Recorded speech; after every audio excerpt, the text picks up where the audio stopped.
Okay, right there is just about what I do all the time. Look what a mess I made. I even got some on your shoes. And that's on the self-rising sacks. Just so that you know what goes in them. See, now I gotta have some more. That's not enough.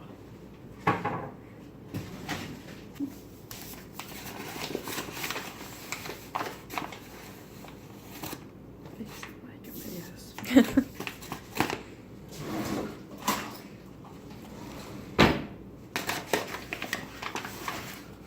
Of course, what y'all need to start too is your cookbook. A notebook that you put your recipes. I've got oodles of them. I've got 3 notebooks full, plus piles of cookbooks. How much flour is that? Well, okay, this is what I'm going to explain to you. That's the ingredients. But the way I make them, see, I've got no way of making the flour.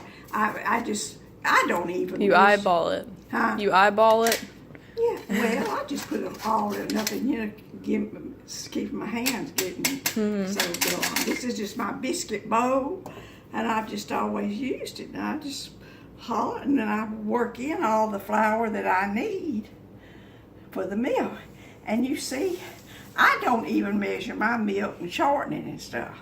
But to give you an idea about what I'm doing, what I use is about like that. I will measure if you want me to and put it in there because I've never measured. I use buttermilk. Is that buttermilk on that one? I think yes. It'll be, yeah. I use sweet milk to make cornbread, but I use buttermilk. And when I say sweet milk, that's regular milk to y'all. Yep, this is a cup. See, I just know about how much I want to put in there. I'm going to put about 1.5 cups. That's about 1.5 cups. But yeah, I do that, I just pour it in there. And I do that with my dumplings.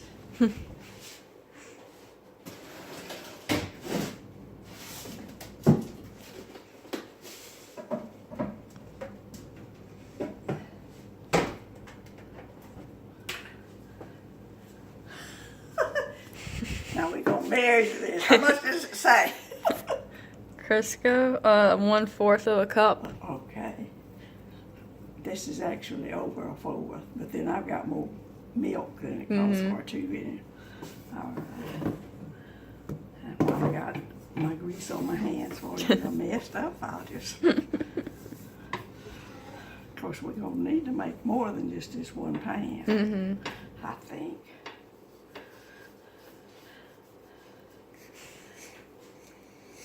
And that's all it is to it. And you can't just do a lot of flour. I think you've tried them, haven't you, Savannah? Maybe. We did one time, And Uncle Steve did the same thing making dumplings. I showed him how. So just take your thing and it'll gradually just work, and you can work a little bit of your flour in there. Just don't grab a whole hand and try to get it thick as you start. You gotta get that short. And this is why Uncle Bo makes them, and he puts that whatever's in that thing right there in a bowl and he actually takes his hands and do it. You can do it with a pastry thing too, but he takes his fingers and gets it in piece sized, and he pours his milk in there and then pours it out on his board and kneads it a couple of times and cuts them out. But doing them like this makes them taste completely different. I don't know why. Because my measurements aren't exact things, but. And they say the least amount of work that you can do on biscuits and pastry, really pastry for sure, it's tender.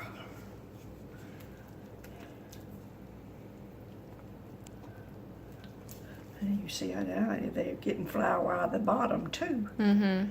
And I you can after they start thickening up, you can put it around a little. And I can tell when my shortening in here has gotten mixed good, sort of cut up. Mm-hmm. And then when you get them about along here, you will start just sort of putting it over and twisting around just to work your flour in and not work it out. You'd have old dry biscuits if you just tried to put too much flour in them right straight. And that's what.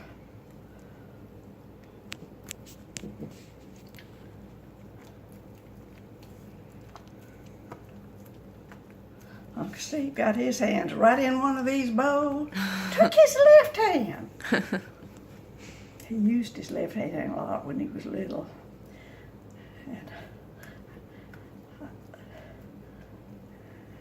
And he said he's made some dumplings several times here. Hmm.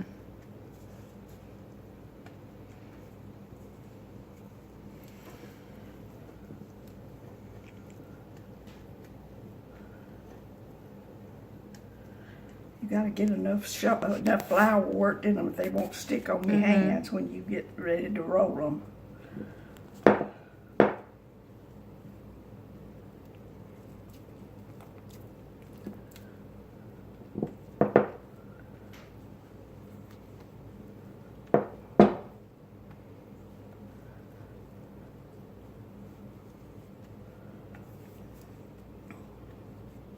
I felt like it was better for y'all to learn to make them like James makes them. That you wouldn't want to get it all on your hands.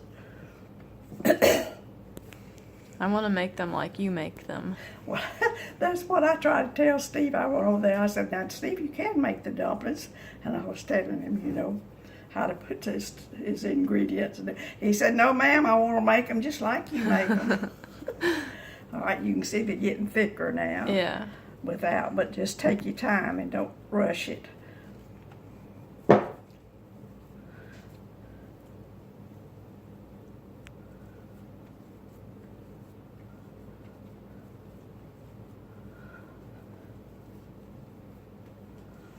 you see what a mess your hands are in? Mm-hmm. Put a little flour on these two fingers, and just to get some of it back in your dough. Just strip it off. Now, when I get through, I will put a pretty good handful of flour and go to the garbage can and rub it off. But now to get this back in, I have to put my hands back in there and get them floured to start. Mm-hmm.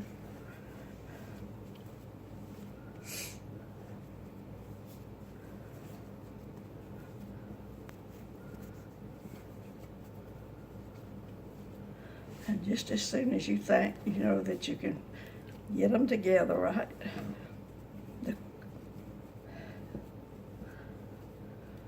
now I think they'll roll out now. All right, then I'm going to sort of do it to get them, turn that over in that flour. And then I got to get some of this off my hand before I can roll them out.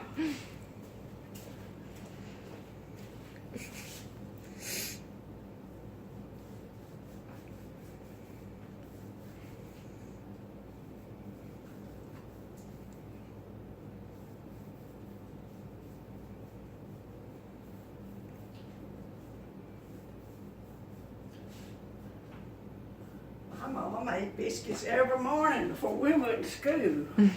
And I learned to make them. I started helping her cook when I was about 9. My first things to cook was banana pudding. And I still like to cook desserts. Now let me get this out of the way. Okay, and then I give me a little more flour on my hands because that's kind of loose right there. And come back, get me a little more and quirk them in there. Roll them out. And they can touch each other in the pan? Huh? They can touch each other in the pan? Yeah. Well, that's what y'all want. The middle biscuits. Yeah. See, If I was getting a biscuit I wanted, I wouldn't want them to touch. I want the brown crust all over. But yeah, just put them together.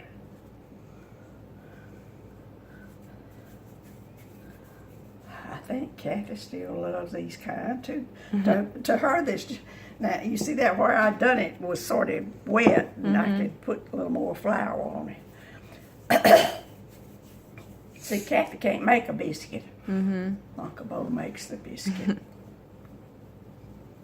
but she just didn't ever try.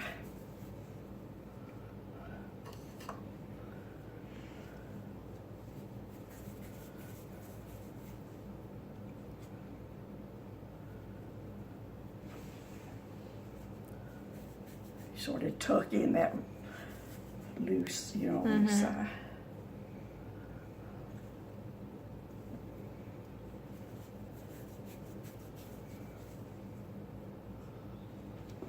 And you can just catch it like that and do it, and that'll put flour against where you pinched it off.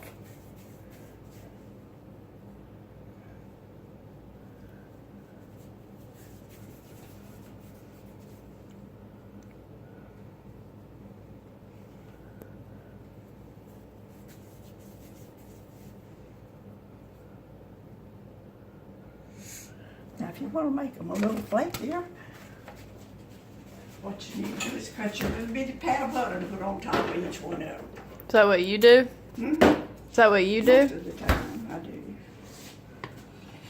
Not all the time, because all my kids, but most of them, I mean, like to put butter in their biscuit with a jelly and things. I think this, let me see what, I guess this now.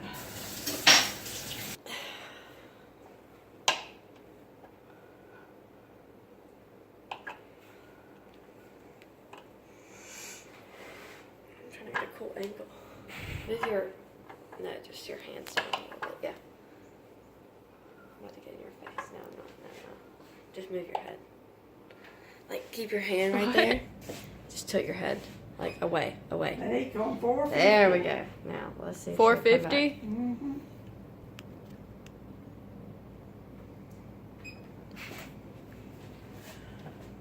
I think that was pretty good.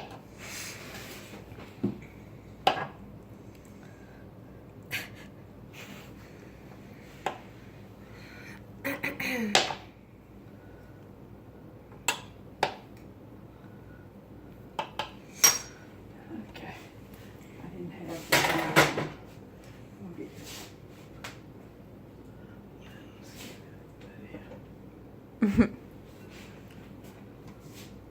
That one's so tiny. Yeah, it's cute.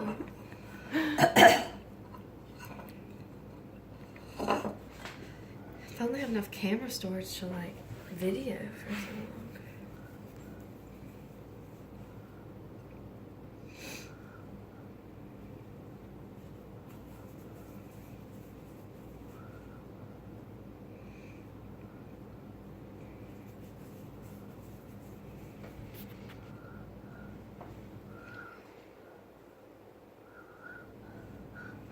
I'll just put that one. It's gonna be bigger than the other. Now, Aunt Charlotte Thompson used to make them all the time. She called them cat head biscuits. She'd make big old biscuits like that. I think at the breakfast this time there was a few great big ones over there. You have to clean up your mess. You have to clean up.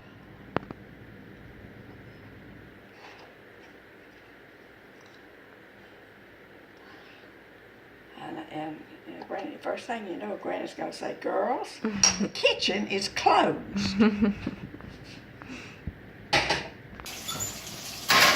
How long do they stay in?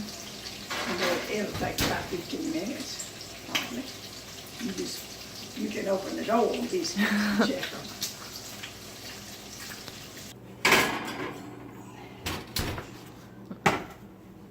Well, there it goes. They're gonna say, well, your granny sure does keep a dirty house.